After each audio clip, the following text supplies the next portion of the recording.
BNP এমন একটি রাজনৈতিক দল, সেটি ভোটের মাঠে তারা সবসময় ৭৫ থেকে ৮০% ভোটার তাদের কালেক্টরে থাকে। বাংলাদেশের রাজনীতিতে আমি আর নির্বাচন করব না, এইটারও আমি নির্বাচন করব না।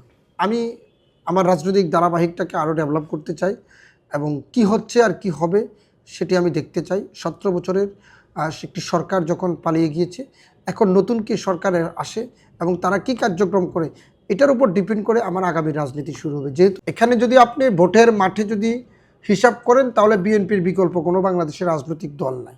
কারণ বিএনপি এমন একটি রাজনৈতিক দল, সেটি ভোটের মাঠে তারা সবসময় ৭৫ থেকে ৮০% ভোটার তাদের কালেক্টরে থাকে। আর জামাত ইসলামের যেটি বলছেন যে একে অপরের প্রতিপক্ষ হয়ে আছে, আসলে আমি এখানে কাউকে প্রতিপক্ষ দেখছি না।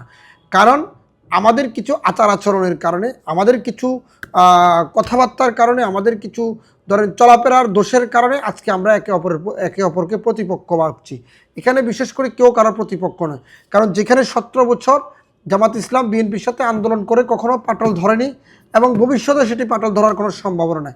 কিন্তু আমরা মনে করছি শেখ হাসিনা চলে গেছে, এখন মনে হয় বিভিন্ন রাজনৈতিক দলগুলো দ্বিধাদ্বন্দ্ব এবং বিভক্তি হয়ে গেলে মনে হয় একে অপরের ক্ষমতা চলে আসবে। আসলে কিন্তু বিষয়টা ঠিক তা না। আমাদেরকে এখন উচিত আমরা যেহেতু শেখ হাসিনাকে তাড়িয়ে দিয়েছি, 14 দলকে তাড়িয়ে দিয়েছি, সেখানে আমরা যারা এই 17 বছর আন্দোলন সংগ্রাম করে আমাদের অবস্থান পরিষ্কার করে এই পর্যন্ত এসেছি, ছাত্র জনতার মাধ্যমে যে সকল ছাত্র জনতা কষ্ট করে পরিশ্রম করে তারা সামনের সারিতে থেকে নেতৃত্ব দিয়েছেন, জীবন দিয়েছেন, আহত হয়েছেন, তাদেরকে সবাইকে নিয়ে আমরা একটি সরকার গঠন করা উচিত, সকল দলের উচিত। সেক্ষেত্রে জামাত ইসলাম বলেন, বিএনপি বলেন, এরা আসলে একে অপরের প্রতিপক্ষ না হয় এক টেবিলে বসে দুই পক্ষ মিলে একটা দ্রুত নির্বাচনের মাধ্যমে এবং দুই পক্ষে এটাকে একটা সুষ্ঠু নির্বাচনের মাধ্যমে নিজেদের মাধ্যমে যেভাবে কমিউনিকেশন হয় এইভাবে করা উচিত আমি মনে করি। তবে প্রতিপক্ষ যদি বা জামাত ইসলাম যদি বিএনপির প্রতিপক্ষ হয়, ভোটের মাঠে তারা টিকবে না।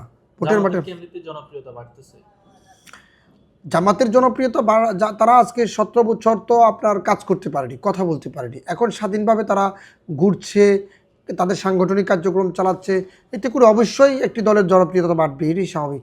প্রত্যেক দলের জন্য বলতে কাজ করার সুযোগ পেলে জনপ্রিয়তা বাড়ে। এখন জামাত ইসলাম কাজ করার সুযোগ পেয়েছে, তাদের জনপ্রিয়তা বাড়বে, কিন্তু তারপরেও বিএনপির চাইতে বেশি হবে না।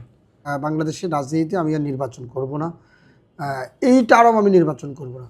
আমি আমার রাজনৈতিক ধারাবাহিকটাকে আরও ডেভেলপ করতে চাই এবং কি হচ্ছে আর কি হবে সেটি আমি দেখতে চাই। 17 বছরের একটি সরকার যখন পালিয়ে গিয়েছে, এখন নতুন কি সরকারের আসে এবং তারা কি কার্যক্রম করে, এটার উপর ডিপেন্ড করে আমার আগামী রাজনীতি শুরু হবে। যেহেতু আপনার গত 17 বছর আওয়ামী লীগ দেশটাকে শাসন করেছে, আমরা একটা আমল পরিপূর্ণভাবে দেখেছি।